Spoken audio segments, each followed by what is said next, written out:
That's what I'm talking about. Wait! Okay, now, from the beginning. Hit it, boys.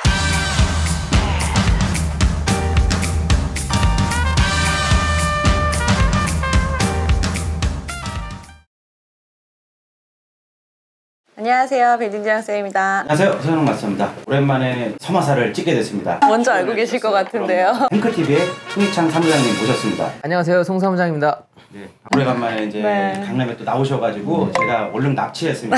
케이크 사들고 그냥 잠깐 놀러 왔다가 갑자기 유튜브 한번 찍자고 해서 사전에 어떤 정보 없이 그냥 편하게 대화하는 거 찍고 싶다고 맞습니다. 해가지고 오늘 그냥 편하게 한번 대화 나누는 거 찍으려고 합니다. 송 사무장님께서 이제 경매 쪽을 이제 또 전문으로 이제 하고 계시잖아요. 요즘 이 부동산이 지금 불안정하다 이제 막 요즘 말들 많은데 경매 시장은 요즘 어떤지 제가 궁금해서 한번 모셔봤죠. 작년부터 뭐 금리가 많이 상승했고 러시아 우크라이나 전쟁도 일어났고 지금 이스라엘 전쟁까지 금리는 계속 오르고 있으니까 이런 상황일 때 저는 경매를 했다는 걸 좀 너무 감사하게 느끼는 그런 시기입니다. 왜냐하면 보통은 이거를 내가 사놓고 떨어지면 어떡하지? 경매라고 하는 거는 사놓고 떨어질 것도 감안해서 더 싸게 구입해 놓으면 되니까 그쵸.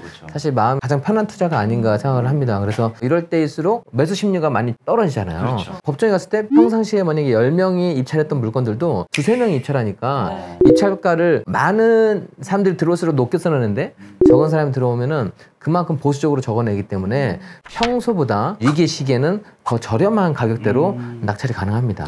저희는 오래된 노후 건물을 사서 밸류업을 시켜서 신축 건물을 만들잖아요. 컨셉이 저희는 하나밖에 없는데 이제 우리 행그TV 쪽에서는 이제 보면은 다양한 걸 낙찰을 받아서 저는 펜션으로 막 이렇게 만드는 것도 보고 상가로도 운영하시고 부동산은 참 이제 돈 되는 건 되게 다양하다고 보고요. 주식에서도 한 바구니에 모든 걸 담지 말라고 하는데 저는 뭐 부동산 시장도 마찬가지가 아닌가 생각을 하거든요. 아파트를 모아가는 투자만 했던 분들은 지금 사실 상당히 힘든 시기를 겪고 있고요.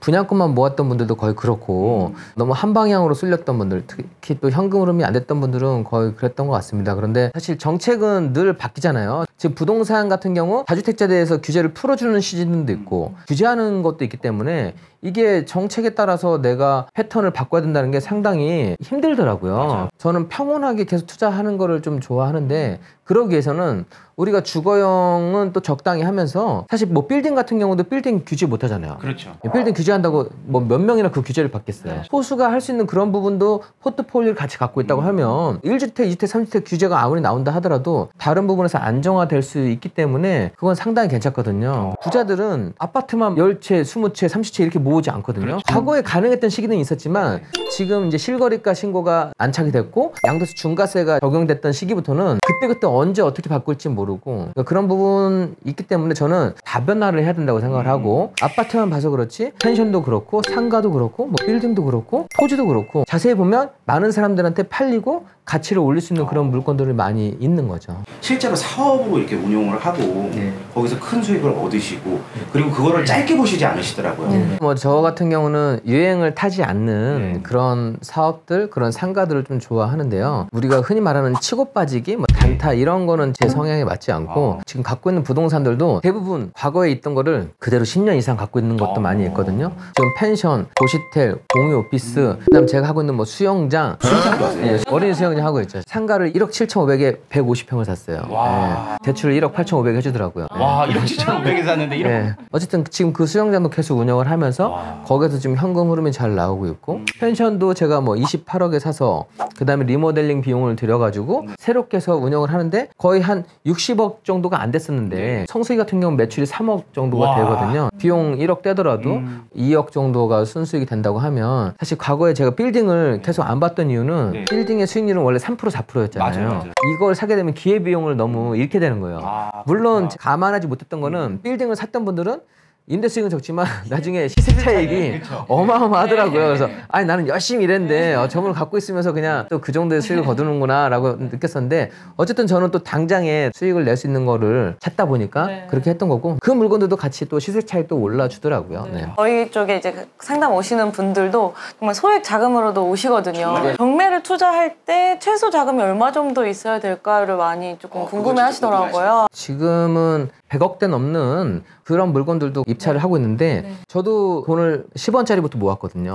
현금 7천만 원으로 한 3채 정도를 매입한 다음에 전업으로 뛰어들었어요. 그거는 제가 20년 전의 얘기고 그럼 저는 어떻게 시작했냐? 한두 개 써버리고 돈이 마르면 안 되니까 저는 빌라를 사서 또 몇 천을 남기고 팔고 또 공매 투자를 해서 또 몇 천을 남기고 팔고 그렇게 해서 계속해서 처음에는 몇천 단위로 한번 했었고요. 그 다음에는 또 억 단위 물건을 하면서 종잣돈을 좀 불려갔습니다.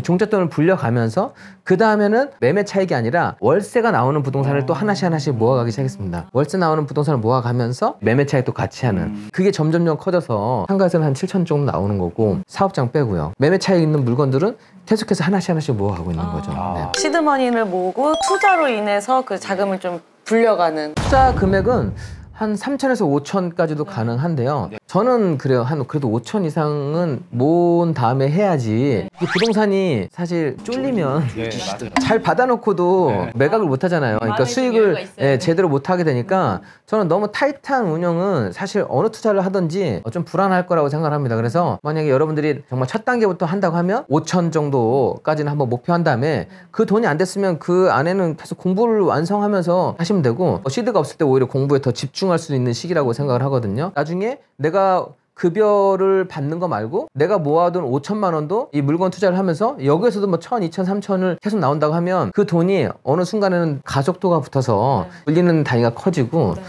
안정적으로 좀 할 수 있게 되는 것 같습니다. 저는 소액이면 절대 잃으면 안 된다고 생각을 하거든요. 왜냐하면 내가 투자를 했는데 잃으면 그때는 그 모았던 시간까지 없어지는 거기 때문에 2030일수록 절대 돈을 잃으면 안 되는 투자를 해야 된다고 생각을 합니다. 경매의 가장 큰 장점은 시세보다 아니면 금매보다 훨씬 낮은 가격에 이익을 낼 수 있는 가격을 처음부터 예상하고 입찰을 참여하고 이게 만약에 떨어지고 나면은 입찰 보증금을 돌려받으니까 100% 또 안전한 거고 낙찰 받게 되면 그 시점으로부터 바로 수익이 나는 거기 때문에 돈이 없는 분들일수록 경매는 기본적으로 배워두고 그러면서 자기 단계별로 하나씩 나아가면 좀 좋다는 걸 말씀드리고 싶습니다. 정말 저랑 똑같은 말씀을 해주신 게 돈을 모으면서 그동안 공부를 해라. 돈을 번다 얘기하는 거는 정말 공부를 안 했던 분들의 얘기인 것이고요. 공부를 하는 사람은 모으는 과정을 즐길 수가 있어요. 공부를 하지 않는 사람은 이 돈으로 뭐해? 이 돈으로 집도 못 사는데 부정적이지만 공부하는 사람은 이제 돈을 활용할 수가 있으니까 그때부터는 그 과정을 즐길 수가 있거든요. 근데 과정까지는 항상 좀 누구나 힘든 시기지만 그것만 딱 올라서면 그 다음부터는 괜찮은 단계로 올라설 수가 있습니다. 지금 상황을 보시기에는 경매와 금매 중에 어떤 게 좀 더 유리한지. 무조건 경매죠. 왜냐하면 제가 시세 조사를 할 때 나와 있는 금매랑 가격이 동일하면 그 물건은 입찰을 하지 않거든요. 금매 가격보다 더 떨어졌던 물건들만 추려내고 그런 물건에 입찰을 해서 수익을 거두는 것이고요. 경매보다 조금 더 저렴하다고 하는 건 공매예요. 왜냐하면 공매 인구는 더 적고 공매라고 하는 건 명도에 대한 부담이 있기 때문에 그만큼 또 경쟁자 수가 좀 적거든요. 그래서 현장을 돌아보고 금매가를 조사하고 금매가보다 더 낮은 가격에 입찰표를 적어냈더라도 저는 입찰장 가서 받지 못했다 하더라도 경험이 쌓이는 것이기 때문에 그 경험을 즐기고 공매는 더 쉬워요. 왜냐하면 온라인으로 어플이 워낙에 잘 나와 있잖아요. 온라인 시세로 빌라도 뭐 아파트도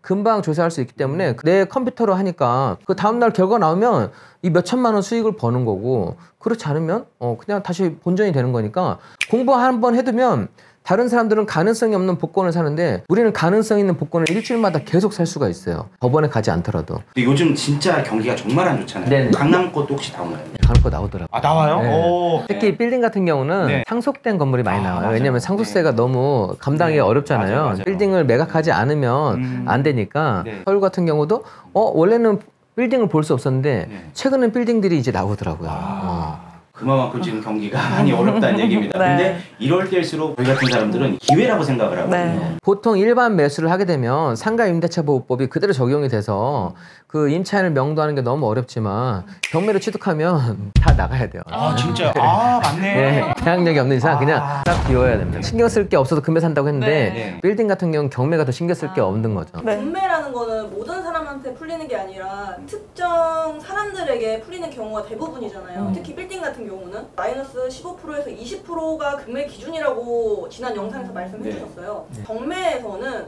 시세 대비 얼마나 저렴하게 나오는지 각자의 기준에 따라 좀 다를 수 있겠는데요. 뭐 1억짜리 미만에서는 내 차익을 1,000에서 한 3천만 원 그거 정도로 내 수익을 계산하고 들어가는 거예요. 1억에서 10억 사이가 됐을 때부터는 4천, 5천, 그 다음에 뭐 1억 단위. 그러니까 이 물건을 통해서 몇 프로 떨어졌냐가 아니라 내가 얼마를 벌겠냐가 중요하고 얼마를 벌겠다는 내 생각만 중요한 게 아니라 기존에 비슷한 조건에 있는 물건들을 사람들이 어느 정도 가격대에 가져간다는 그 기준점이 나와 있어요. 종전 낙찰 가격이 있으니까 그런 걸 조금 참고해서 지금 막 시기가 되게 안 좋아진다, 너무 어려운 뉴스가 나온다, 그럴 때는 더 보수적으로 좀 적어내도 낙찰 확률을 높일 수 있는 거고, 분위기가 좋아진다 하면 조금 높여 쓰는 거고, 뭐 그런 식으로 하게 되면 내 수익을 맞춰갈 수가 있습니다. 송 대표님께서 저희가 예전에 구독자가 2,000명, 3,000명일 때 진짜 안 올라가던 시기가 있었어요. 그때 사실 다른 쪽에도 이메일을 보냈는데 다 아무 대답이 없으셨는데 우리 대표님은 연락을 주셔가지고 제가 진짜 너무 감사했어요. 출연하고 나서 네. 그 이후로 너무 잘 됐어요. 네. 사실. 저도 제가 어렵게 자라서 돈을 하나씩 모아서 공부를 해서 자유선거를 했는데 그런 스토리를 갖고 계시더라고요. 그래서 빌딩이라는 종목을 떠나서 걸어왔던 길을 우리 행크TV 구독자분들께 보여드리면 정말 많은 긍정의 자극이 될 것 같아서 제가 초대를 드렸고, 그 영상도 뭐 뷰가 또 좀 잘 나왔고 너무 감사해요. 시작이었어요, 대표님. 거의 빌딩 분야에서는 지금 가장 위에 계시지 않나요? 여러분들께 제가 말씀드리고 싶은 거는, 저도 처음에 취업도 안 돼서 아르바이트로 돈을 벌어야 되는 시기가 있었거든요. 우리나라에서 내가 들어갈 회사조차 한 곳이 없다는 게 정말 자괴감이 들고 너무 힘들었고 자존감도 많이 무너졌고 그랬었는데, 학과 공부가 아니라 자본주의에 대해서, 투자에 대해서 좀 공부를 하다 보면 나중에는 제가 공매랑 아까 교매를 하면서 한 번에 하는데 몇 천을 번다는 거는 1년치 연봉을 벌게 되는 거예요. 그렇죠. 이 돈 버는 게 이게 너무 쉬운 거 아닌가? 너무 미안한데? 왜냐면 다른 분들은 되게 열심히 9시부터 6시까지 일을 하는데 투자 한 건으로 이렇게 수익을 거둘 수 있다는 게 너무 신기하면서도 야, 돈 버는 게 이렇게 쉬워. 그랬었어요. 그래서 이런 거를 경험을 했고, 행크에서 한 분 한 분씩 그렇게 좀 성장해 가는 모습을 보면서 여러분들이 유튜브에도 정말 성공하는 스토리가 많이 나와 있잖아요. 그거에 대해서 의심을 갖지 말고 진솔하게 받아들인다고 하면 거기서 깨우침을 얻고 내 생각이 바뀌면서 여러분도 자본주의에서 또 좋은 성과를 내는 그런 사람이 될 수 있을 거라고 말씀드립니다. 네. 너무 좋은 말씀 해주셔가지고 정말 꿈과 희망이 솟는 그런 또 오늘 방송이 된 것 같습니다. 오늘도 시청해주셔서 감사하고요. 다음 서머사로 또 찾아뵙도록 하겠습니다. 시청해주셔서 감사합니다. 네, 감사합니다. 감사합니다.